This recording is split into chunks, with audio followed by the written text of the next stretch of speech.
This is the Matt and Muse Show with Matt Hensler and Adam Musinski.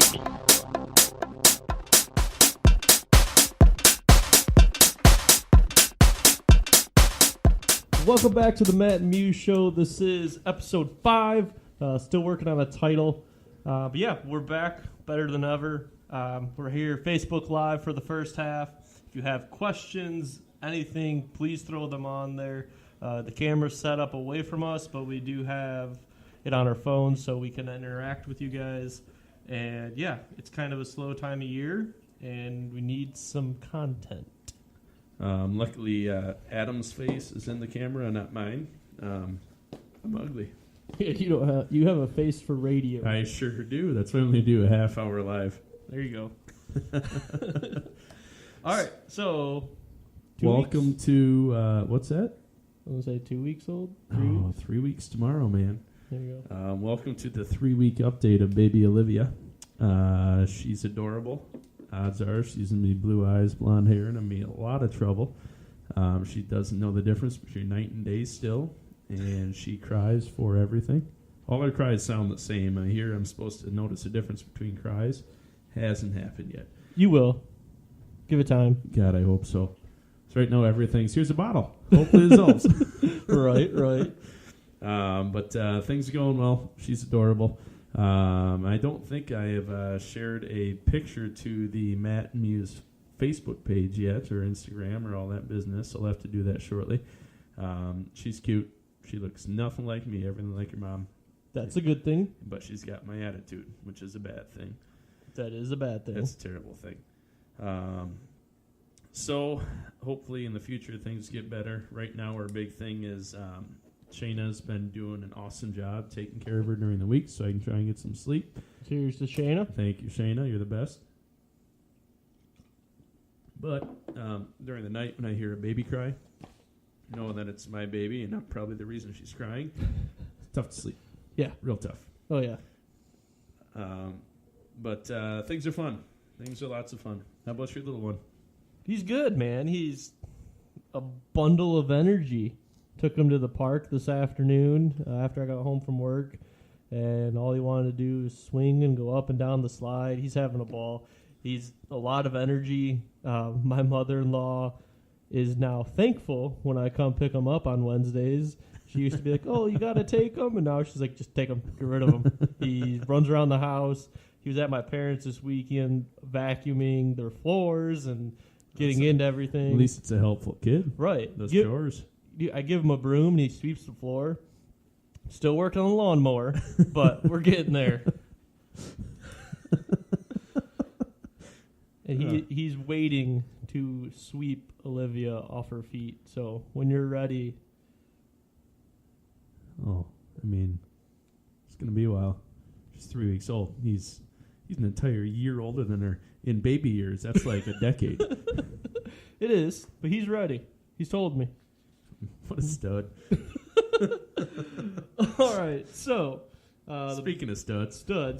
Julian Edelman. Stud. He didn't even play last year. You can't call him a stud anymore. He had his appeal today hearing with the NFL. Hold on. Time out.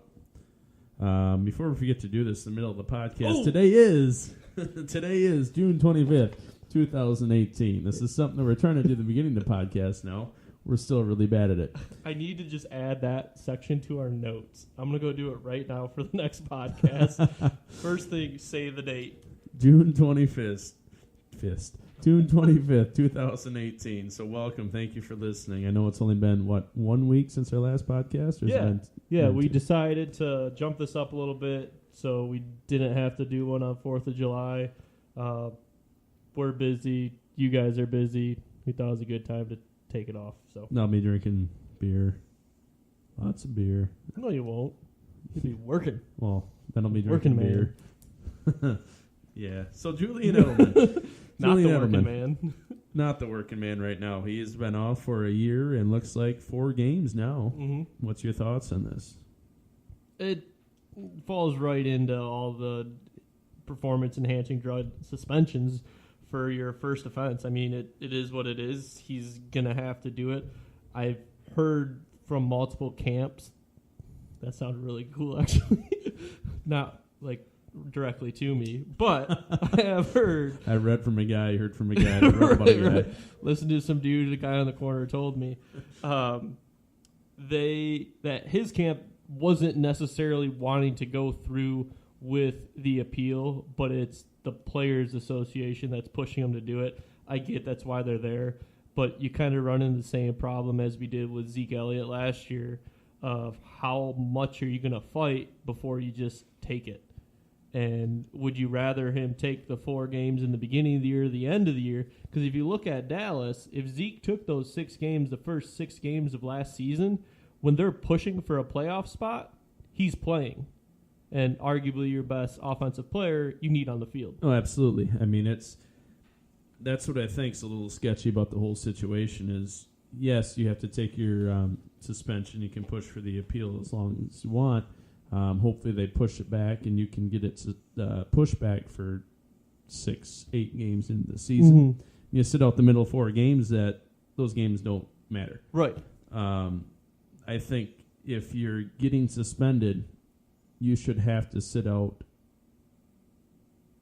games weeks 4 through 8, whatever it might be, and that's what it has to be. It just seems ridiculous that all these, I mean, you go back and you try to fight your suspension, but they sort of say, oh, no, you're suspended this week, you're suspended this week. Right. Or that could just be, I mean, from us looking in, that could be an owner saying, hey, you should just push off the suspension a little bit longer. Mm-hmm. I need him for these 3 games. Right. And it's like, oh, you're suspended against the Browns and the Bengals. Mm-hmm. I mean, it seems kind of sketchy the way they do it. And I mean, with everything in the NFL, it seems a little bit sketchy because it's a money machine. It is. But at the same time, I mean, I'm still a proponent for PEDs to a certain extent. And we've had this discussion in the past podcasts. I mean, if you're getting huge and you're hitting 7,000-foot home runs, that's one thing. Yeah, for him, it was just getting back to point 8. Exactly. He wasn't. I mean, he probably did get a little bit better than he was before his injury, but all he was trying to do is come back and play ball.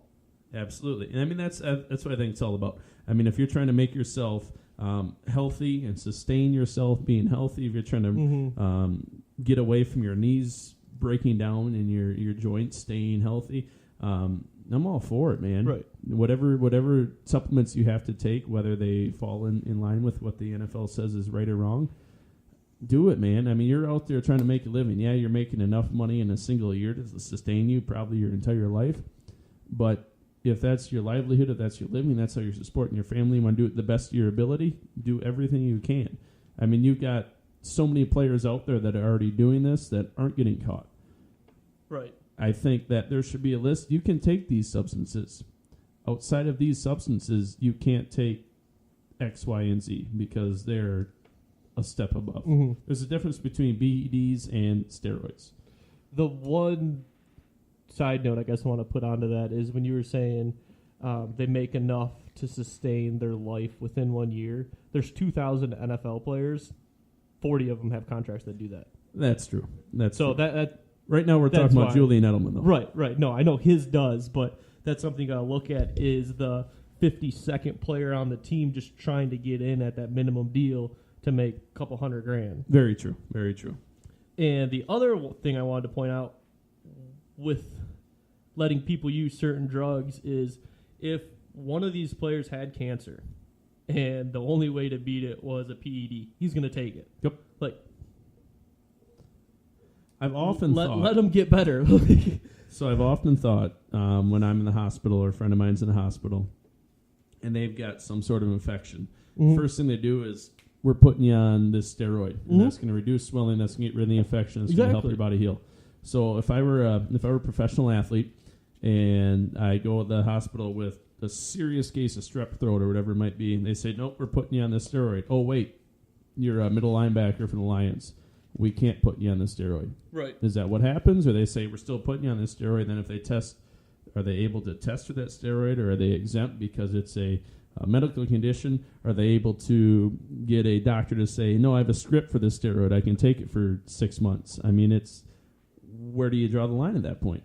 Let's look into that and see that list of the actual banned substances compared to what a doctor would use in that situation. I'm curious now. I am too. That's Next episode. All right, we'll come back with some legitimate information. I mean, I've thought every single time I go to the doctor, they say we're gonna give you a steroid. Like, where's the line drawn?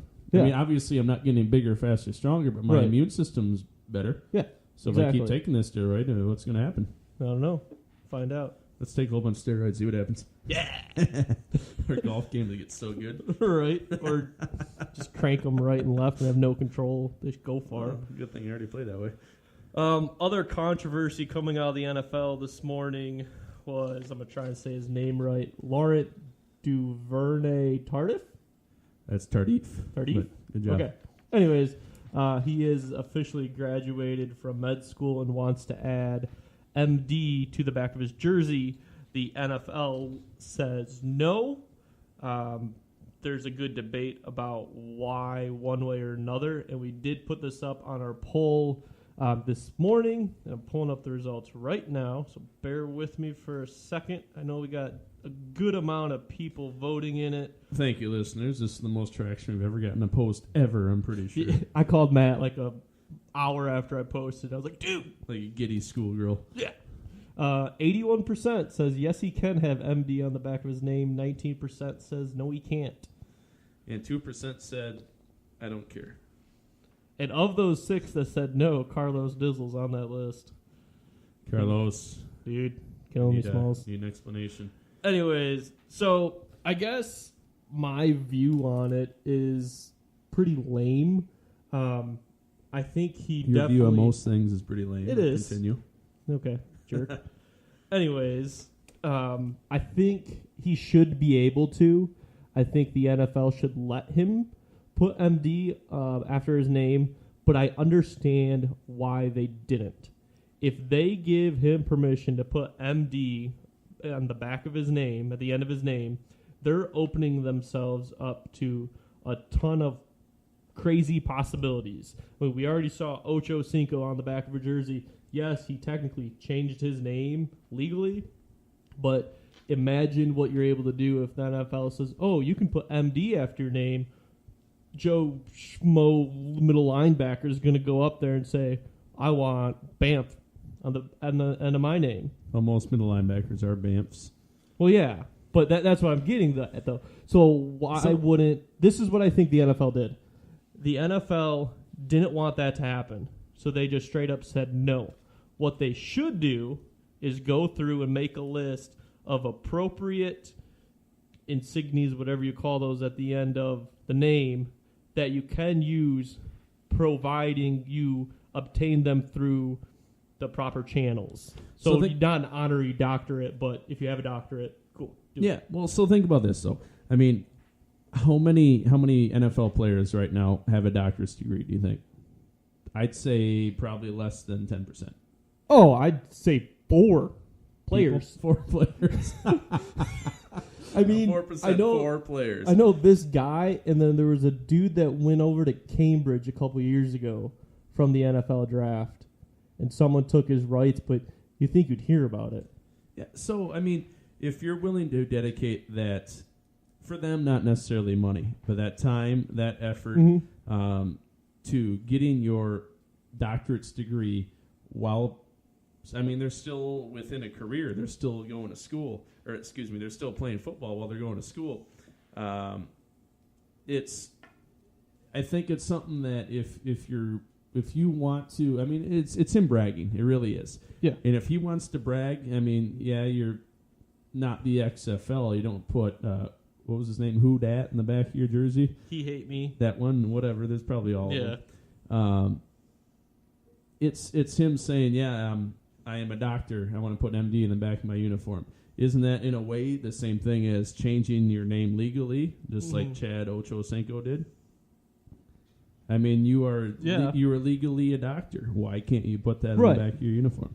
No, I agree. I just think the NFL needs to have that in writing before they go and say, okay, we can do this. According to this site, Marcus, there's one other person, John Urschel, who just started his PhD education in 2016. at MIT in math. Prove us wrong, Coos. We love being proved wrong. Not many players, though. Nonetheless. Less than 4. Even less than 4. Even less than 4.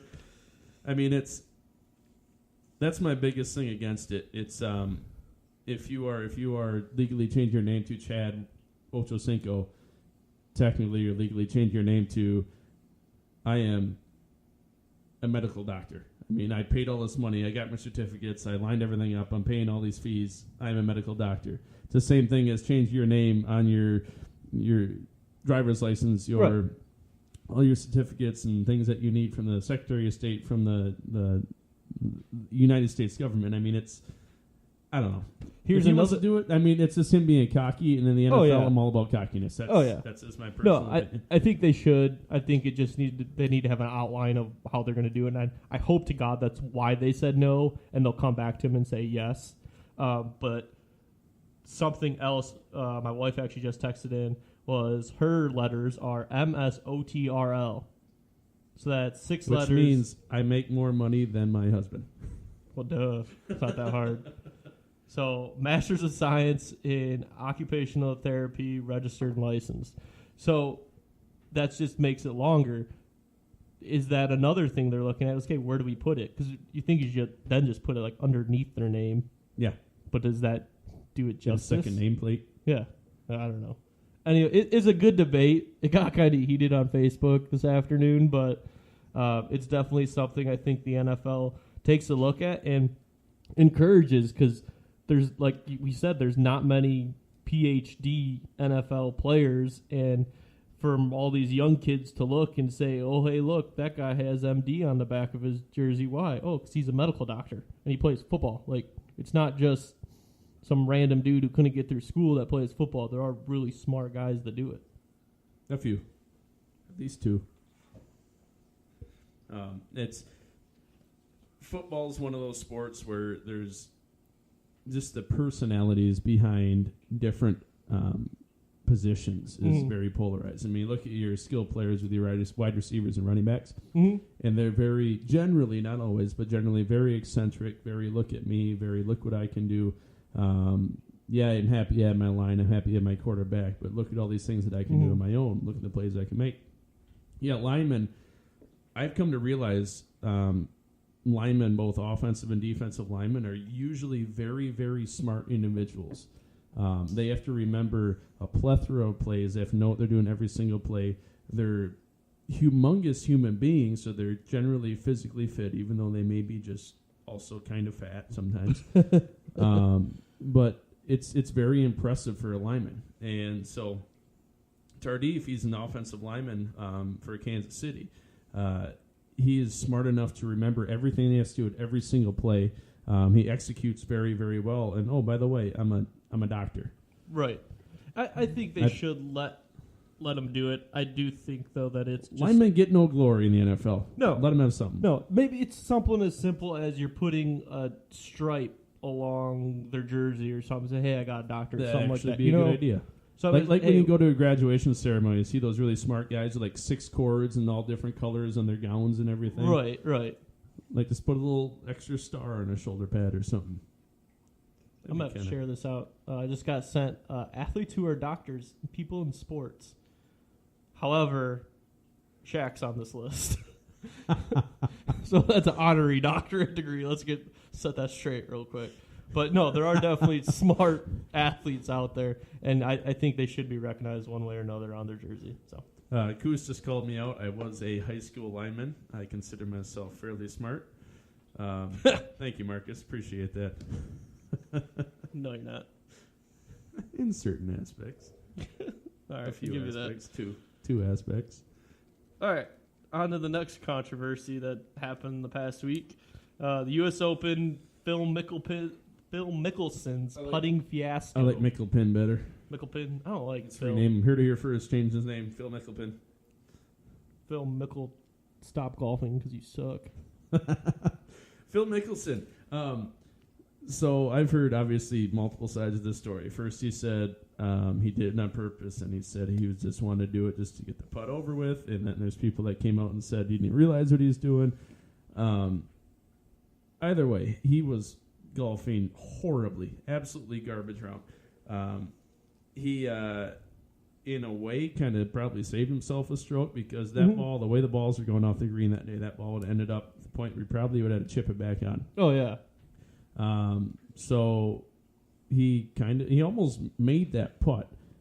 If he would have made that putt, could you imagine? There'd probably be another golfing game out there where if you putt the ball, you realize it's going to pass the hole, you catch up to it and you putt it back towards the hole, you make it in, and you save a stroke.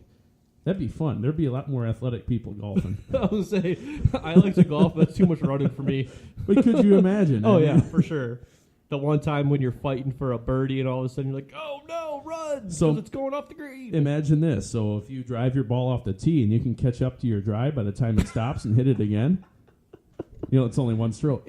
It's like the, what do they call that? The speed golf, where they literally tee the ball off, run, carry their clubs, no practice swings, grab the next club, hit it, and just keep running. They finish 18 holes in like an hour and a half. How do you drink beer? It's called speed golf, not beer golf. Well, we play beer golf. It's a lot more fun. I can't run. Anyways, what's your take on? Are you mad at him? Are you okay with it? I'm perfectly okay with it. Phil Mickelson's proved he's a very good golfer. Right. And there's plenty of people, you included, that aren't fans of him for multiple different reasons. Fine, whatever. He's a good golfer. And obviously he knew what he was doing. Obviously he's either trying to be a complete jerk and make a statement, or he knew he was saving himself a stroke, even though he still got a 10 on the freaking hole. Right. I'm okay with it. And these people, there's so many sticklers of golf out there that say golf is a sacred sport and golf has to be played this exact way. And these are the rules. And you're not playing these rules, you're playing the game wrong. You know what? Go away. We don't need you. Right? So golf, if you want to appeal golf to multiple generations, don't be a jerk. Yeah, exactly. It's so simple. The fact that he did it, fine. Yeah, it was dumb, maybe, but whatever. Exactly. I mean, we've got worse things happening in professional sports than that. There's no reason to come down on him like people have been. Exactly. He was frustrated. He made a mistake. Did he know he was doing it? Didn't he? I guess we'll never know the truth. He did end up apologizing. Good for him. It's a tough course. We've all been there. And all the golf purists out there, I'm definitely not one, but that's exactly the problem. There's so many purists. You can't play music. You can't drink beer. You can't yell. You can't scream on a golf course. Golf with us. Exactly. That's why I golf. I like to golf. I like the sport. I like to jam out. I like to drink beers. I like to be loud. When you're swinging, yeah, I'll be quiet. But I'm going to haze you and razz you and all this other fun stuff. That's why I like the sport. And if they keep pushing people away, it's going to kill it off. Yeah, I mean, it was stupid. It was so stupid. But, I mean, what you just sort of said, though, he was frustrated. He had a bad round. Shinnecock Hills, what's your take on the course itself? I mean, I saw a couple maps of the way that the greens were set up. They said, these greens the holes are too close to the edge, and the way the green rolls, and it's a sand course, so the players in the early day, they get a better course than the players late in the day. You know what? My take on it, they're professional golfers. If they can't change the way they golf based on the conditions of the course, if they can't change the way they golf based on knowing it's a difficult course and playing safe instead of playing aggressive, then maybe they shouldn't make the cut, which a lot of golfers did not make the cut at Shinnecock. That's a word you got to be really careful with, by the way. You do. I don't think it was too hard. I mean, the U.S. Open is supposed to be hard. Right. It's supposed to be hard. Brooks Koepka played 72 holes and hit one shot over par. Isn't the goal of par to be where that course should play? I'm sorry that all these other courses and the technology out there makes them easier for the golfers, and they're like Bubba coming in at minus 17 this past weekend at the Travelers. Cool, that's great. You know, if I go golf a par 3 course, I could shoot minus 17 too. I couldn't. No, you'd still be 12 over par. But it's a challenge, and I think that's why they don't like it. But that you can cross that over to other sports, like hockey. Like all of a sudden, the goalies were just so dominant instead of letting it get boring, they made the pad smaller. They made the net bigger. They cornered him in a little trapeze thingy, and that's the same like NBA. I think they should raise the hoop. There's so many people dunking and shooting from 25 feet away like it's nothing. Put the 3-point line 5-10 more feet back. Go up another 2 feet. In the NBA, if they played on 80-yard court with 12-foot basket, I'd watch. Oh, it'd be so fun. Or if they play defense, one or the other. Right. I mean. But that's what makes this tournament so fun to watch is because you're seeing these guys that we look at as superheroes and can only golf under par, getting 10s on holes and finishing over par, which for them, oh, man, that sucks. Dude, if I finish 1 over par, I'm ecstatic. Oh, bogeys are great. I know. Double bogeys are pretty good sometimes. It humanizes them, and I think some of the older dudes don't like it because they're like, oh, I need to be the best, and yada, yada. Hey, man, you got to play the course. I have a course right around the corner of my house. I tee off every hole with a 5-iron. It's boring, but it's the only way you can score good. 5-iron and a beer. Exactly. But you know what I do 3 holes in because I'm bored? I use my driver, and it ends up in the woods. No, Shinnecock was not too difficult. No. I'm sick of hearing about it, and there's been another tournament since then, and they're still talking about it. You have rough weeks at work. I have rough weeks at work. They had a rough week at work. Deal with it. Yep. Guess what? You're still making millions. They still made a hell of a lot more money than we did. Exactly. Suck it up. I feel like I got really heated. You did. That's why I just drank my beer. Congrats, Bubba. Minus 17. Bubba Gump. Bubba Watson, is the Traveler, what's Travelers, the Cup, Traveler, whatever. It's the umbrella company. That's all I know. They got the 19th holes of par 1. They have a little tee box. If you hit it onto the umbrella in the middle of the pond, he win like $10,000 or something. Oh, it's like a putt-putt course. Yeah, except it's like 84 yards away. Oh, no problem. Oh, yeah. Surrounded by water. It's an easy... Hole it. Easy 9-iron. 84 yards and 9-iron? No. That's like a gap wedge. I don't know. That's another problem I have with golf. I don't know what irons do what things. All right. I'll let you take Greg Norman. He was in the body issue. So I was writing an order for an account this morning, and we had an ESPN update that the body issue came out. Like, boy, I wonder who's in the ESPN body issue this year. The first person I come across is 63-year-old retired golfer Greg Norman, who, and I mean this in the least weird way possible, looked way better than Adam and I put together. For a 63-year-old man that all he has done is golf in his life, he looks great. Did you get a chance to stare at his naked body? I did. I didn't stare. I more glanced and looked away because he was a 63-year-old naked dude.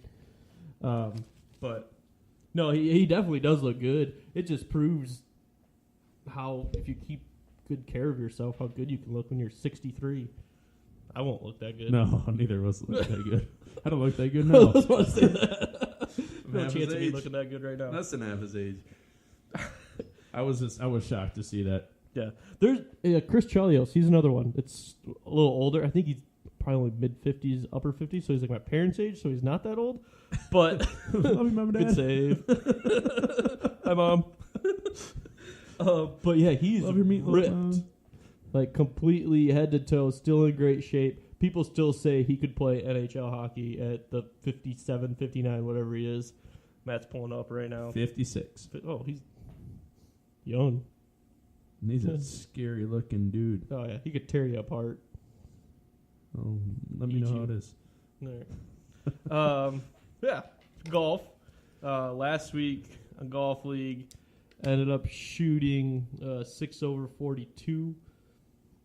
Ended up getting 8 points of the possible. He did not 9. shoot 6 over 42. He shot 6 over, which is a 42. Right, 6 over 42.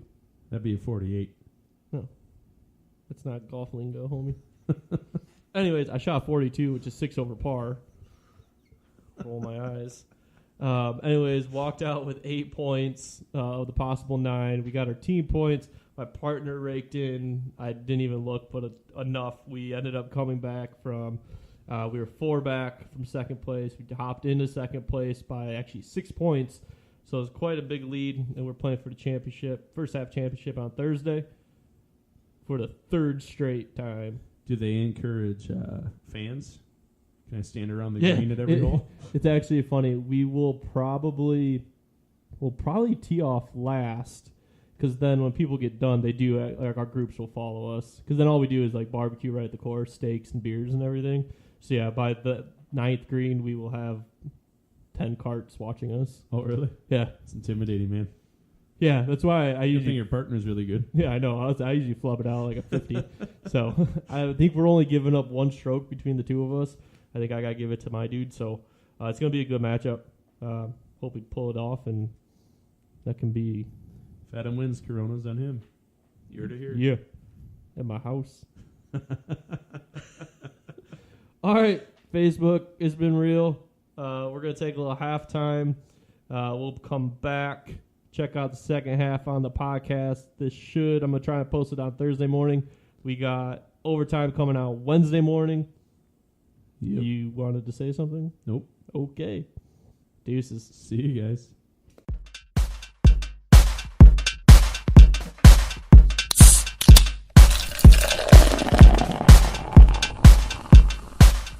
And welcome back, Matt and Muse faithful.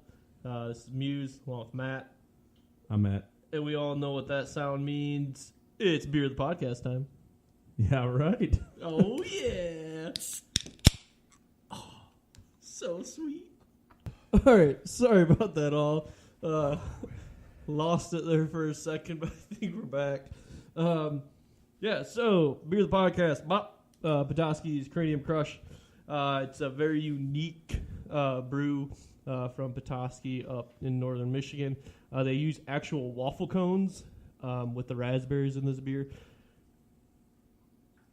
No, keep going. It looked like you were going to say really close to something. my microphone. No, real waffle cones, real raspberries, 7%. It's a cream ale. You can legitimately taste the waffle cones in the beer. I think it's great. 16-ounce cans and draft. So, yeah. It's amazing. A lot of these beers out there, especially with flavors in it, you can tell when they use your real ingredients. You can tell when they use adjuncts. Yeah. The real ingredients, they may not give you as much as a sharp flavor, but it creates a better, more fulfilling beer, in my opinion. With this Petoskey beer, this Cranium Crush here, it's incredible. It really is. It's a very good beer. Simply because of both its uniqueness and its flavor. So, Yeah, cheers. it's not overly raspberry by any means. But No, it's not. I wanted to say it. Cheers, my friend.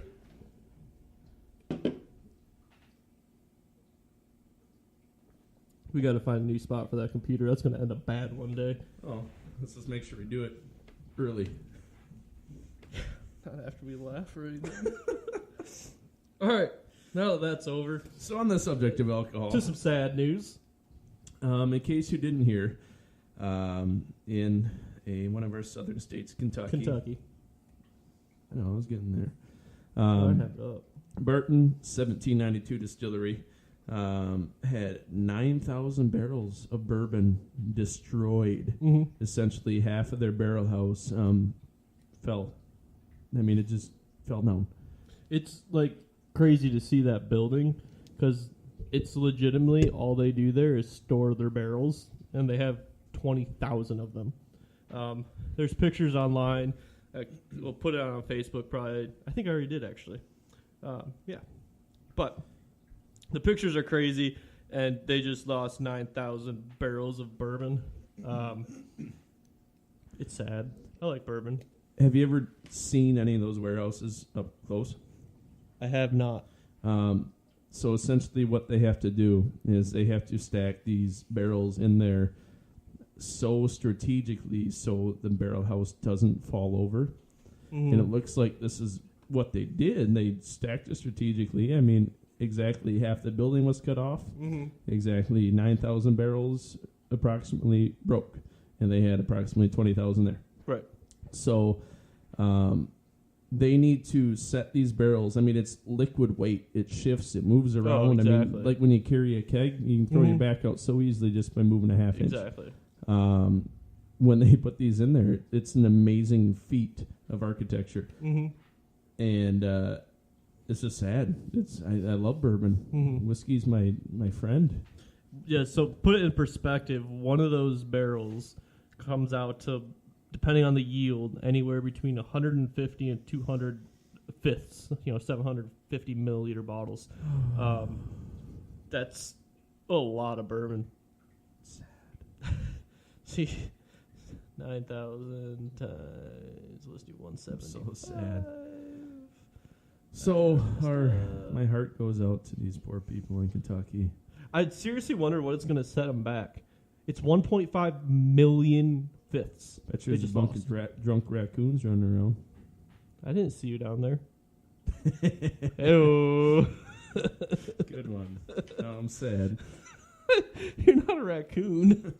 I feel like different if you were like there was probably a drunk hippopotamus, and I said it then. I still There's would no have. hippopotamuses in Kentucky, Adam. I'm sure they have a zoo. Well, no, they might. They probably got like weird animals. That'd be pretty incredible. Like camels. You know what else is incredible? Mike Trout. Yeah. Speaking of animals, Mike Trout is having an absolutely incredible season right now, and I feel like it's going under the radar. He's currently batting .325. He's got his OBP is .461, slugging .661, OPS 1.121. 23 home runs already. We are still about not quite a month away from the All-Star game.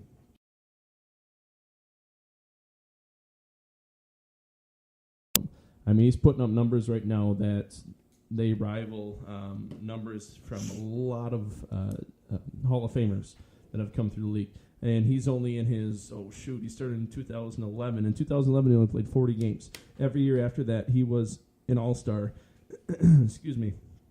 And every year except for last year, he won a Silver Slugger Award. I mean, he's having an incredible career. You have to play minimum 10 years to be voted in the Hall of Fame, and I'd say he's already there. Once he hits that 10-year mark, he should be a shoo-in. I think so. I think that's very true because when he busted on the scene, I think it was the same year Miggy was having a good year or something, and it brought the Angels back out of nowhere into contention for playoffs and everything. And he's still only 26, but you've never heard of him having a bad season. No, he hasn't. He has not had a bad season. I mean, he's a .307 career hitter right now, and he's only had 2 years that he's batted under 300. The first one was his 2011 campaign where he played 40 games, only had 135 plate appearances. He batted .220.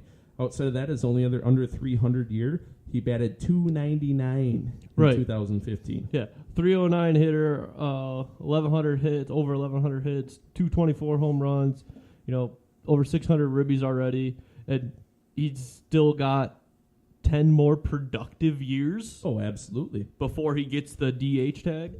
Yeah, I mean he's a stud. He absolutely is, and like I said, he's flying under the radar. And why? Why is he flying under the radar? Which is so weird because in the NBA, if you go to LA, you're not flying under the radar. Yep. But right now he's on one of 5 teams in California in the MLB. Exactly. And I don't understand it. He's a great player, and he's a humongous human being, 6'2", like 230, 240, something like that. Keep it up, Mike. Much love for you, brother. You're doing good. You're doing all the things I wish I could. You're also younger than me, which is... Oh, wait. You might be my age. No, he's 26. Oh, he's younger than me. How old are you? 27. Oh. I did not know that. I'm trying to look up their standings where they're at right now. Yeah, they're in third place. 11 games out of first. Behind the Astros. So you're still not going to hear anything about the Angels. Because they're the second best, or maybe... No, they're the third best team. Seattle's doing better. I think they're the third best team in California right now. Probably. They're not even in the wild card race. They're 6.5 games out. They're better than the Padres. Everybody knows that. That's probably it, though. Dodgers. Let's go through them. So, Angels, Oakland. Probably even. Yep. Okay. I don't know. Maybe we should pull up the stats. Yeah, I'm trying it's to a good pull thing it up to figure out on the radio. Dodgers, San Fran, and San Diego. Yeah, I'd put them as third best. middle of the pack. I think they're better than the Padres. You could argue the A's, depending on the day. I mean, it's in Trout's career, though, the Angels have proven to be a good team. I mean, I think it's a down year for them, but they're going to come back with a vengeance. And Trout's not going anywhere. I think he's going to be an Angel for life. I hope so. I miss those days where players would just stay with the team that drafted them, and they'd get so much rapport in that city that when they ended up retiring, everything was just, hey, come work for us, and we'll take care of you, rather than going to broadcasting and being a little idiot. Well, that kind of brings me to my next thing here. So I recently watched a movie on HBO, 61, it's called. It's about Roger Maris and Mickey Mantle. And they had their incredible season where Roger Maris ended up hitting 61 home runs. But it was at 154, 155 games, something like that. No, 155, 156 games, something like that. 154. Well, it had to be under 154. Oh, so that's where Babe Ruth hits his 61 home runs. Okay. Or 60 home runs. So,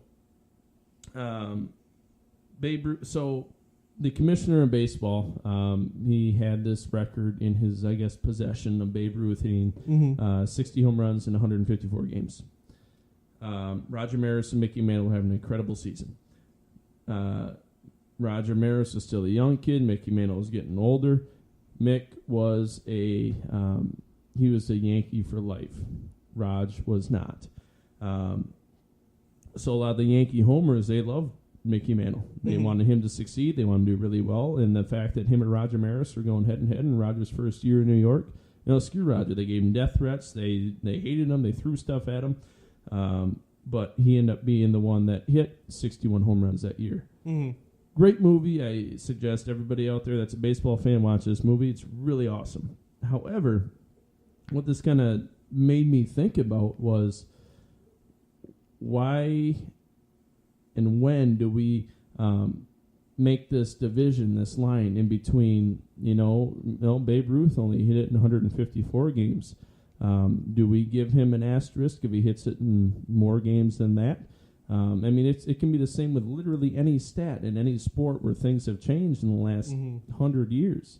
They put an asterisk by his 61 because he did hit 61, but it wasn't Babe Ruth's amount of games. Right. And it wasn't until like 1990, 1991, something like that, where they finally took that away and said, nope, Roger Maris is the home run leader up until Mark McGwire broke it in the 2000s. Yeah.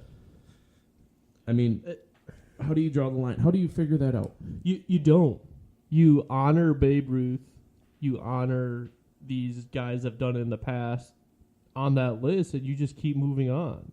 So, Wilt Chamberlain scored 100 points without a three-point line. Yep. So you get a guy now that scores 100 points. You say, yeah, he scored 100 points, but so did Wilt. Or he scored 102 points, but Wilt scored 100 without a three-point line. Do they get separate titles? No. So as the game evolves, the record evolves. Yeah, you have to. Because it's like anything as we grow, we can't go back and play it in that time. It's the same thing with the debate of the 72-win Bulls and the 73-win Warriors. You can't compare it. So you just respect them for what they did and move on. You respect McGwire for hitting the 70-plus home runs. You respect Bonds for doing it. Yeah, did they cheat? Whatever. That's a whole different story for a whole other podcast. Bring back your steroids, but continue. Right. But they did it. At the end of the day, yeah, if you want to dive into the stats, you can put it in on that plaque. Yeah, 61 home runs in 155 games. Babe Ruth 61 in whatever games, But I still think you got to give it to the champ of today because that's the game you're playing right now. There was also the argument, and I heard it against Babe Ruth, is when Babe Ruth played, they didn't have to travel to the West Coast, then go play in Ohio, then go play in New York. They didn't have these travel days. Exactly. He got to play at a really, you look, both the players we're talking about played in New York. Yep. Short left porch, or right field and left field porch, really. The house that Ruth built, he only had to hit a ball 30 to 40 feet shorter than almost any other field he played at. And which is a completely different controversy that comes up. Then you can debate he was also pitching. He was also pitching.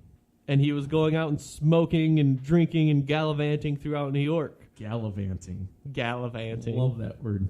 I mean, it's one of those things, you can debate it all you want. At the end of the day, for me, whoever has the most home runs right now, that's the home run champ. I don't care if there weren't as many games played back then. It is what it is. I'm still going to respect Babe Ruth for what he did, and Roger Maris and Mickey Mantle. Like, I get it.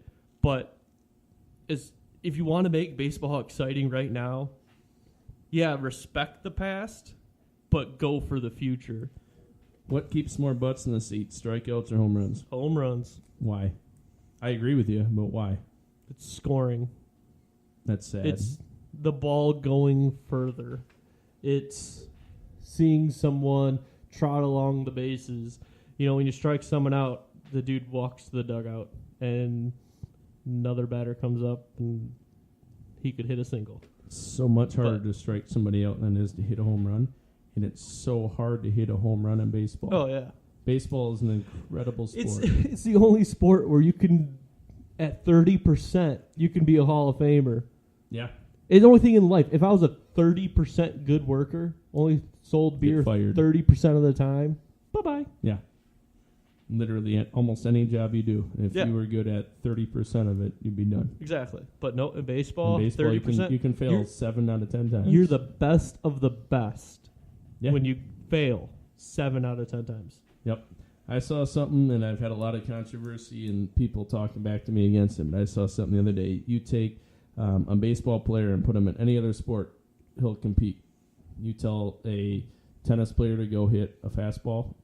Oh, no, they'll get sick of it. Because, yeah, that's such a great argument because they fail so much. They're so used to it, and yet they're still coming back. Yep. Where if you're a quarterback and you're only completing 30% of your passes, you don't have a job. No. You're picking up groceries at the Walmart down the road. There is no better feeling than getting a hit. Right. There isn't. I agree. All right, we should move on. So to our local team, the Detroit Tigers here, Rod Gardenhire, he has shown more heart and love to this team than I've seen in a long time. Yes. You made a statement that we should have hired him years ago. We had an opportunity to hire him years ago. We did. And we did not pursue that route. May have been a bad idea, but right now he seems to be really helping us out. Yeah, I think he's doing good. If we hired him, was it 4 years ago, instead of Osmus, yeah, maybe we have 1 or 2 more World Series rings. I don't know. There's no, again, it's the argument. No, you won't ever know. But here today, I think he's doing great. They just, I think they lost today too. So I think they're 6 in a row. They just lost. They just took a 5-game trip to Ohio. Yeah, and got lost. swept They by lost the Reds. The Reds and Cleveland. Cleveland lost bad yesterday, 12-2. Today they had the win and then lost again. Mm-hmm. So it's cool that I think we'll see this throughout the season of going on streaks and coming back down, going on streaks and coming back down, where when we're 2 games out of first, it's, all of a sudden we get this nice energy and, yeah, we have a chance. But then we'll come back down to earth. I am happy to see we're still flirting with the 500 mark, and we're not going. I mean, I guess we still can be, but we shouldn't be a 100-loss team. We were flirting with the 500 mark until we lost 6 in a row. Well, no, I know, but you know who he reminds me of though? Joe Madden. When Joe Madden came into Chicago, he had a lot of young kids, a couple older guys. He eventually grew that team to be kind of what he wanted, and he succeeded. And the Cubs are still they're not as good as they were a few years ago, but they're still a force. A lot of these young kids are really making waves. A lot of them have been able to be traded off. They brought some new guys in. So that's what I see. You get an old school manager that comes in that really is able to connect with the young players. Exactly. Which is very, very rare. You look at managers we had in the past. Jim Leland, he was an old school manager, but he couldn't connect with the young players. Any young player that came in, it was his way and it's his team. If they don't follow it, then it's not going to happen. You look at when he managed at Florida. With Barry Bonds. Pittsburgh. Yeah, he's at Pittsburgh with Barry Bonds. He said, "No, this is my way or the highway," and then Barry wasn't far off when he was gone, and Leland went elsewhere after a little bit. Yeah. So you get a guy like Ron Gardenhire, like Joe Madden, they're able to realize what's happening around them. When they come in, they're coming into such a fragile system that they need to build that from the ground up. They need to make sure that these young players that come in that are making very little amount of money compared to the Miguel Cabrera's and Victor Martinez's know that they're worthwhile and they get their starts. And Leonis Martinez having a very good year, and he's young. He's very young, and that's one of 6 players that are starting every single day that are having great seasons, and they're young. Yeah, exactly. They're within 3 years of beginning their career. He's getting the best out of the young guys. I think he's still handcuffed with a couple contracts, but I give us 3 years and we're competing again. Oh, I think so. I really pretty think easily. So, softball. Softball. It's been fun. I love softball. Fast pitch softball. How are you doing? How's your team going? Team, we're doing just below 500 right now, I want to say. We got lots of room for improvement.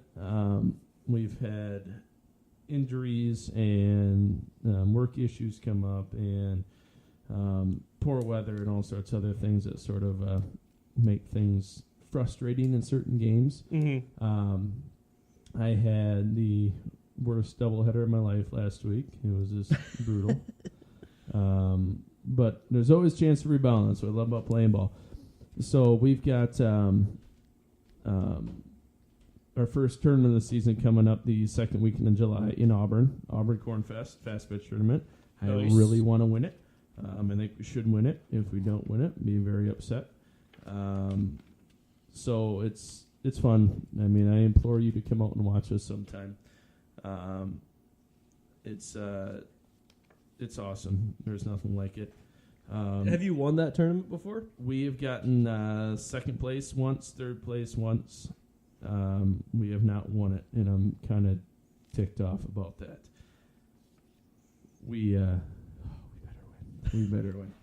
Well, good luck. Well, thank you. Hope Come you out do and your drink beer. best. I'll have plenty of beer for you. It's this weekend? Next weekend. Next weekend, which is after the 4th? Yes, the weekend after the 4th. Maybe I can. I think that's a free weekend.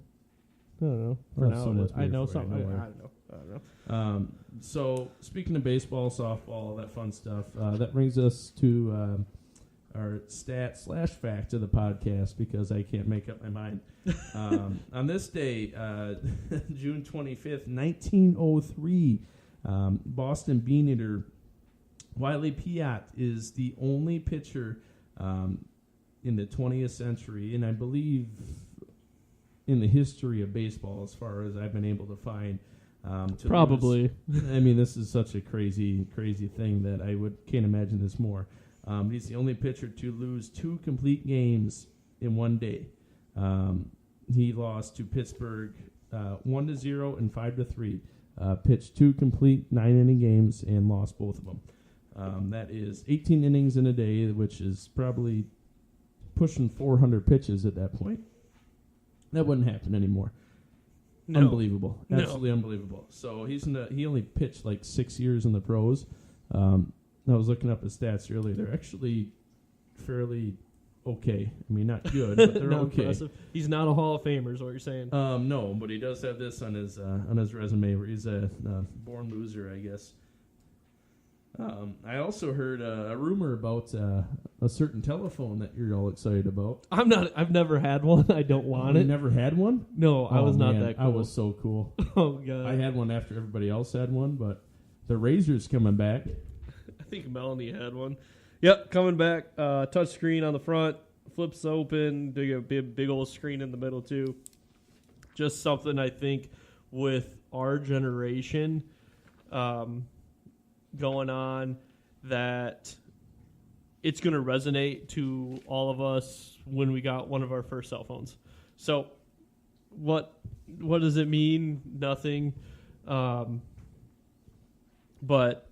I don't know. It's a cool thing. I think, like I said, it's going to resonate with people. It's going to catch people's attention. I think people are going to go nuts over it. I'm interested to see how good it is, because in the grand scheme of phones, there's really only 2 that you can really be comfortable with, and is an iPhone or the Samsung.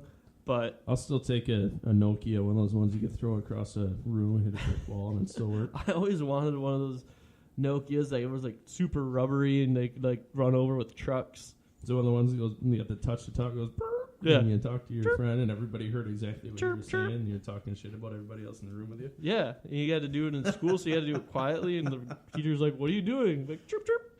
No, nothing, teach. Just Not a sing out. thing. Not a thing. Just doing a project. All right, let's talk World Cup. Oh, well, lots of things are happening in the World Cup right now.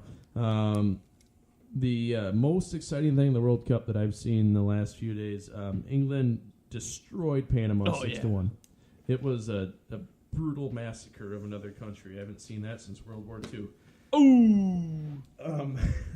The best thing about this win, they had a live feed of a pub in England, and they scored a goal. I don't know which of the 6 goals they scored. They went absolutely berserk. They were throwing beers and people and all sorts of stuff. It was wall to wall people, men, and they went nuts for this goal. I want to go to England and watch soccer so bad. I think it'd be fun. I am by no means a soccer fan. But I'm a fan of fun. I love fun. Fun is the most enjoyable thing I've done in a long time. Good for England. There's been lots of things in this World Cup that have been both controversial and exciting. Mm-hmm. There is a game. I apologize. I can't remember the 2 teams right now, but they both made it past the elimination round, and the winning team has to play Brazil. There's been talk that these 2 teams will. It was Switzerland and Brazil, I think. No, the winning team has to play Brazil. Oh. So it was Switzerland and Serbia. Oh, come on. I don't like to see sub teams. Anyway, one of these Try 2 it out. teams, the winner has to play Brazil. And Brazil obviously is a favorite team in the tournament. So there's talk that one of these teams will purposefully lose the game because if they end up in a tie, whatever team has the most red and yellow cards against them loses. Yeah. So they will purposefully take out other players' knees so they can get a red or a yellow card. Yeah. Which I think is really funny. It is, but it's really bad. Oh, it's terrible. Absolutely horrible. Yeah, it's bad. I've been watching it, paying attention to it, kind of learned how it works, the 8 groups, the 4 teams, round robin, top 2 teams of each group move on. And then, ties are goal differential, yellow cards, red cards, stuff like that. So, I don't know. It's really interesting to me. I watched Poland because I'm Polish the other day, and they got their butts whooped by Colombia. So they are officially eliminated. But I'll keep paying attention to it, keep watching it. I'm excited for when the U.S. gets in it, probably in 8 years, when they don't actually have to play to get into it. But there was also at the World Cup a CO2 shortage. Most depressing thing I've which heard in a is long time. Needed to pour draft beer. So, in essence, there was a draft beer shortage in Russia. Which is unfortunate. Just in Europe in general, not just Russia. No, really? Yeah, in Europe in general, there is in essence, a beer shortage, which is that's so sad. It's sad. Well, when you only drink one every 2 weeks, it's not that bad. Well, yeah, it's okay for Adam, but I mean, for a guy like me that has to drink a beer every day, otherwise I can't function. Right. Because I'm the exact opposite of Adam. That's why we get along so well. Exactly. When there's a shortage in beer, that's uber depressing. So, yeah, there is in essence, and the long story short is it takes ammonia to make food grade CO2. And there was 3 or 4 ammonia plants that shut down in Europe. Mm-hmm. They can't make the CO2. They can't carbonate the beer. And they're screwed. That's crazy. They can't drink beer. Can't drink beer. It's super sad. But no, World Cup it's exciting. Whether U.S. is in it or not, it's a just like the Olympics, minus U.S. of course. Exactly. It's a global competition that brings countries together, competing against one another, trying to bring pride to their country. Like you said in our last podcast, it's a ton of fun to watch. I'm not a huge soccer fan, but I like to see what's going on.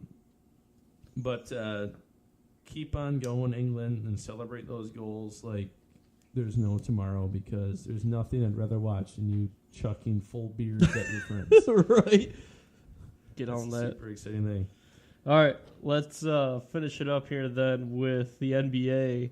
They just had their draft. Was it less than a week ago? A little over a week ago now? It was less than a week ago. Less than a week last ago. Thursday. It was last Thursday. Okay, so draft on Thursday. 2 Spartans go in the first round, Miles Bridges and Jaren Jackson. I believe Izzo has the most NBA draft picks and first-round draft picks in the Big Ten since coming to coach for the Spartans. At the end of the day, I guess the teams that are going to compete next year are still pending LeBron James's decision. So do we really care? No, I mean, it's no matter who they draft this year, there's not going to be a rookie that's going to impact the team that much. Exactly. If he even plays in the NBA next year, he might end up in the D League, Right. or the G League. It's very rare that there's a NBA rookie that comes in and changes the complete outlook of a team. But good for the Spartans with Miles and Jaren going in the first round. I'll be honest, I expected Miles to fall the second round. He did not. That's why I'm not an NBA analyst, I guess, for a good reason. You know, he was pick number 12, which is what the Pistons traded away Yeah. for Blake Griffin. How about them Pistons, by the way? How do you They're- feel about their draft?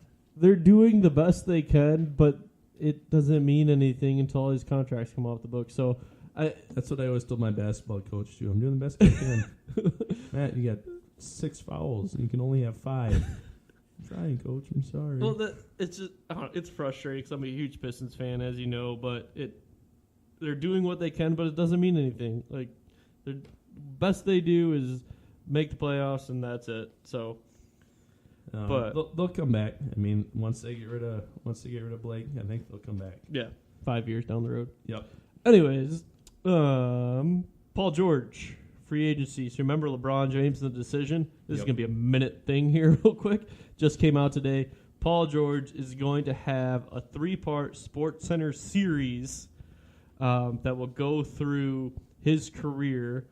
The first episode is going to go into his rise to stardom in the NBA. He tries so hard to be a star, and he's not. I'm sorry. He's not. He can't hit a last-second shot. The second part will be his off-court interests, and the third part is going to be his decision of where he's going to go play ball. And you know what? 60 to 70% of fans of the NBA don't care about Paul George. Exactly. 80% of the world doesn't care about Paul George. if I not don't. more. Again, he's trying to become something he's not. Good for trying. Why did ESPN pick it up? I don't know. They're money hungry. All right. That's our show. Fun, a little bit of laughter, serious talk. Always, you can reach us at email at mattandmuse@gmail.com. Call or text us 989-372-1391. Again, 989-372-1391. Or Facebook, Instagram, and Twitter at Matt_Muse. Happy 4th of July, everybody. Did you hear Danica Patrick is hosting the ESPYs? No. That's going to be tough to do while she's pregnant. Heard of you first, Matt Muse. See ya.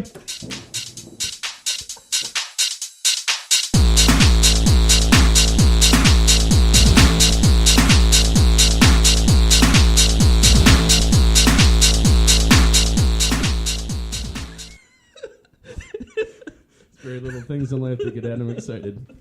One of them is the bi-weekly beer of the podcast. I don't drink beer any other time. Just Sorry for blowing everybody's eardrums out. That was really funny, though. So this week's beer of the podcast is...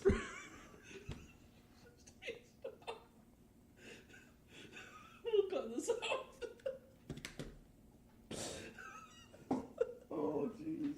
don't drink beer any time. I drink one beer every 2 weeks.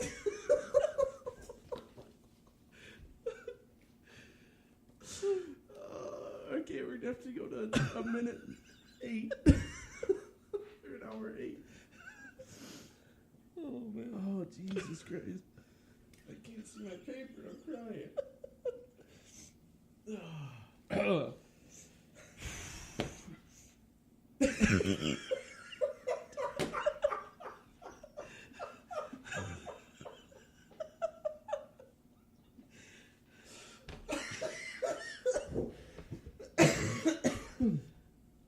Oh, God damn it.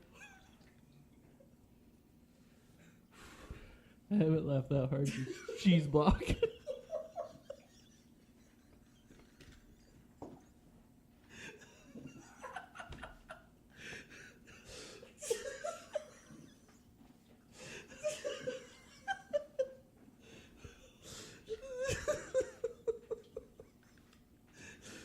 I miss Jake. Oh, I'm gonna have to stay with him in a couple weeks. Oh, God. Oh. Composure, dog just died. Everybody's sad and happy.